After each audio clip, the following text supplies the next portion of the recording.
I am Hillary from the desk of phonetician Dony, my cousin and private pronunciation instructor. Here are the 3 things you need to know for October 13th, 2022. Please remember to pay close attention to the correct pronunciation of each word in this piece of verified information. Let's get started. 1. More than 24 children and daycare employees were sent to local hospitals in Allentown, Pennsylvania, Tuesday morning, October 11, 2022, following a carbon monoxide leak, according to WFMZ. The station spoke with Fire Captain John Christopher, who said every ambulance in Allentown responded to the leak at Happy Smiles Learning Center located in the 400 block of Wabash Street. The fire department responded to a 911 call Tuesday morning for an unconscious child, WFMZ said, and found the monitors on their bags alerted them to carbon monoxide. The alert sparked an entire evacuation of the facility and a massive emergency response, Christopher said, according to WFMZ. 26 people total, including children, were taken to 4 hospitals in the Lehigh Valley, the station said. All appear to be in stable condition, it added.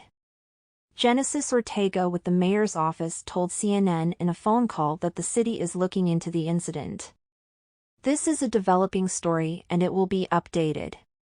2. On Saturday, October 8, 2022, Chicago police have released a sketch of the man wanted for kidnapping and sexually abusing an 11-year-old girl on the South Side earlier this week.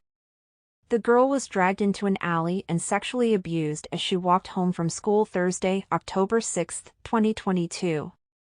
According to a community alert issued by police, the suspect approached the girl from behind while she was walking home from school around 3:30 p.m. in the 6200 block of South Indiana in Washington Park.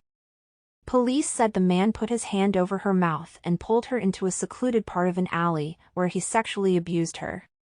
The girl was able to break free and ran away, police said. The man fled in another direction.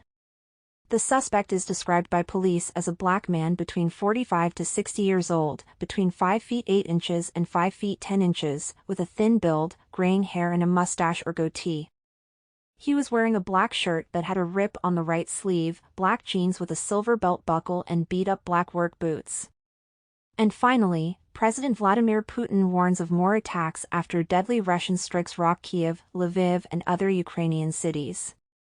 Multiple explosions rocked Kiev and several other Ukrainian cities reported blasts and power outages on Monday morning, October 10, 2022, as Russia lashed out with a massive wave of violent airstrikes that carried echoes of the initial days of its invasion. Moscow had fired 75 rockets towards Ukraine by midday on Monday, the commander-in-chief of the country's military said, 41 of which were neutralized by Ukrainian missile defense systems. The assault appears to be the heaviest bombardment of missile and rocket attacks seen in most of Ukraine since February, targeting power plants, bridges, civilian infrastructure and other locations. It comes 2 days after an eruption damaged a crucial bridge to Crimea and dealt a strategic blow to the Kremlin. A wounded Vladimir Putin, who has also seen weeks of Russian losses on the battlefield, had been under pressure to respond with force following the explosion, which Putin on Sunday blamed on Kiev and described as an act of terror. That's all for today. Please stay tuned for tomorrow's current events on your language channel, Modern Languages for All, the surest place where you can develop your listening and speaking skills in the English, Spanish, French, and Haitian Creole languages. Take care and have a wonderful day. See you next time.